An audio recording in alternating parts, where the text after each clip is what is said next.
he's not very good. Hadn't made much improvement. So we'll see if we can get him better. No, I can't do that next week. So, but our guys are anxious to get ready for again the triple option. Tough challenge. Georgia Tech. They've been better than most anybody in the country at running it for a very long time. Coach Johnson's had incredible success, and they got a very difficult system to defend. I know even through a loss last week, they still rushed for over 300 yards and had every chance to win that game, and probably in a lot of ways should have, as well as the South Florida game if they don't have a couple of special teams miscues. So they went up and down the field, all 3 games this year, and we're going to need a great effort. It's a little bit different than some of the option that we've seen. We've gotten some work with it, but Coach Johnson obviously now has a couple of games worth of film, to really study and what we're doing. But we had to line up and stop, Furman and Georgia Southern. So to a certain degree, you had to reveal, yourself to them. So it'll be a little bit different for them to have that video to study. Coach, you said the other day you don't have any sort of magical elixir for Georgia Tech, but at the same time, last 4 years they've averaged 209 yards total against you. Does it just come down to the players that you have? It's as simple as that? I think it's execution. I think our players have done a good job of understanding the plan and executing. It's not like we're not playing disciplined football. We're are we faster than some people they might see? Maybe. But if the fast guy's not going in the right place, if he's not squeezing and closing, if he's not playing the dive when he's supposed to, and just go down the list of all the responsibilities that everybody has on any particular play, if they're not doing the little things right, then they'll expose you. It's not like you're overcoming a bunch of mistakes because you got superior athletes. They make a lot of superior athletic teams look like fools, and have through for a long time. So again, it's still being very detailed and precise, physical, violent, disruptive, all those things, and you got to be able to do it for 4 quarters, and that's how they lull people to sleep. They're getting tired of playing those cut blocks and scoop blocks and crack blocks and things of that nature, and they start losing their intensity for precision, and that's when they get exposed. So it's going to take again, an incredible effort from our guys, everybody. Obviously the guys up front. We got to make it tough for them to handle interior-wise, inside out. How much do you tweak or begin or modify your plan against them year to year with the success you've had? Not much at all. Within the game, you're changing up, very subtly, just who's got what, but not really at all. What kind of challenge is Marshall providing at quarterback? I'm sorry? What kind of challenge is Marshall He's very providing? fast, and he's wiry, strong. He's got a good arm, and between their draw and their counter, and again all the options, I think he's averaging 15+ yards over the last year on the counter play, and their draws. I mean, all of it. He's good, and really he's strong and fast. They lost a 1,000-yard rusher in Benson from last year. What have you seen from those other 2 backs? I think they got a really good system that they plug and play guys. Take nothing away from Benson. He was a really good player, and but they've recruited well for that system too. That's what we saw. Dorian O'Daniel was a killer for you. You got Isaiah Simmons in that role this year, that position. How do you coach Isaiah, and how do you point towards Dorian's success with Georgia Tech as a teacher?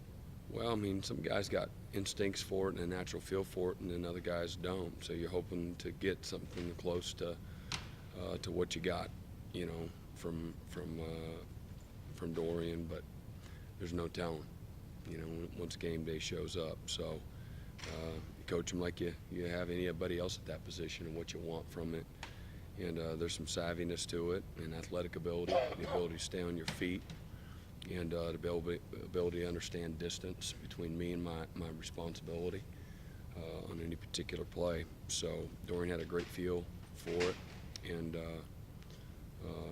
Dorian was, again, as we saw his last couple of years in particular, as a fourth and fifth year player, was a really good player against a lot of teams, a lot of different styles of play. So we just got to get Isaiah to be 1 of 11, just be really good at 1/11th of the defense. And he doesn't need to necessarily be Dorian, but if he could get somewhere close to that, it'd be obviously good. Coach, Pitt really shut down Georgia Tech in the first half. The other day, Tech was still able to put up 320 rushing yards, 19 points in the second half. Do you think Paul Johnson made some good adjustments there? I don't think they ran for 320 in the second half. I think they stubbed their toe and they had some turnovers. Tech goes for it. They had a fake punt on their own end of the field, and that's how it goes from 7-0 to 14-0 with a turnover, really 2 turnovers. So I don't know the yards at halftime, but they didn't rush for 320 in the second half. Do you think I just think they were more efficient in the second half. Do you think their improvement in the second half, Tech's offense, had more to do with the adjustments they made, or was it kind of like you said, Mullen? They're just more efficient, I think they were more efficient because they moved the ball in the first half. Again, they play here or there, and they got a ball game, and I think again they had a fake punt on their own end of the field on the 20-25 yard line, whatever it was. So they gave Pitt, then when it was 7-0, so they gave Pitt a short field to go up 14-0, and Pitt probably held the ball a little bit too, offensively, and so there you have it. But I didn't see noticeable adjustments. I just think they played more efficient. They're going to do what they do. Brent, what happened on the field last Saturday? Provide a good reminder of what could happen against Tech. If Tech Absolutely, got out or anybody. NC State ran that on us out here a couple years ago. Same play. So anybody, they got to a end over quad set and backside. We got to do a better job getting them to adjust, our alignments, so that we got everybody covered. So. Brent, we mentioned Trayvon when he was here that you guys have played 3 out of the last 4 teams being option teams. How do you keep those guys from being complacent back there? And keep Complacent? Because they got people coming to mow them down every snap, and then the high stress coverages that we put them in order to defend the option. I don't think there's anything casual or complacent about anybody on the field. So it's really easy. Just put the tape on, go to practice, and watch the stress happen. When that ball snapped, there's stress for everyone.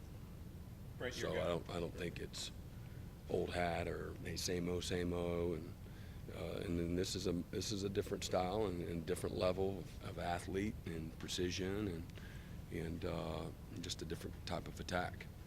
In some ways the same, in some other ways different. But there's complacency isn't something I have no worries about whatsoever. Brent, your guys up front had another really strong game on the mic.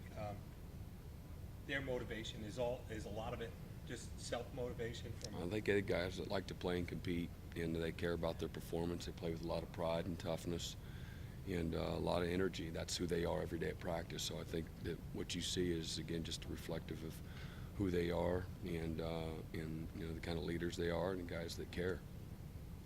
I think after Texas A&M, you said the biggest challenge or the biggest, mistake was guys trying to do too much and maybe looking in the backfield and that kind of stuff. Is that a big challenge for this week with all the different things Georgia Tech's going? Sure, yeah. Looking at the right things are always important, and this week is no different. And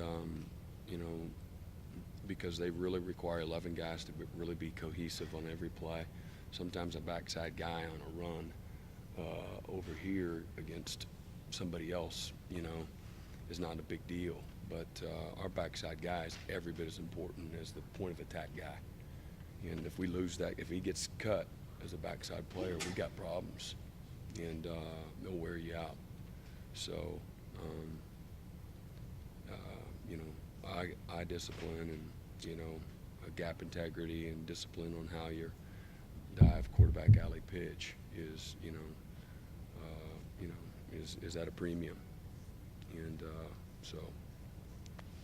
After 3 games, has Xavier Thomas lived up to the expectations you've had? Expectations for us in from where we look at things, we recognize how difficult it is to transition as a freshman coming out of high school, and Xavier's done a great job with working and learning and putting in the effort day in and day out, and the more he's practiced, the more reps he takes, the better he's gotten, and so he's met our expectations, and I think you just seen him scratch the surface on what he can be, and he'll be the first to tell you he's working on hopefully being a good player systematically, and that's a work in progress right now.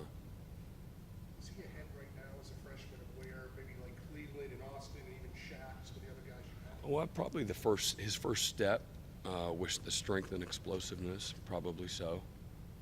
He's got that freakiness, and then his speed is faster than all those guys.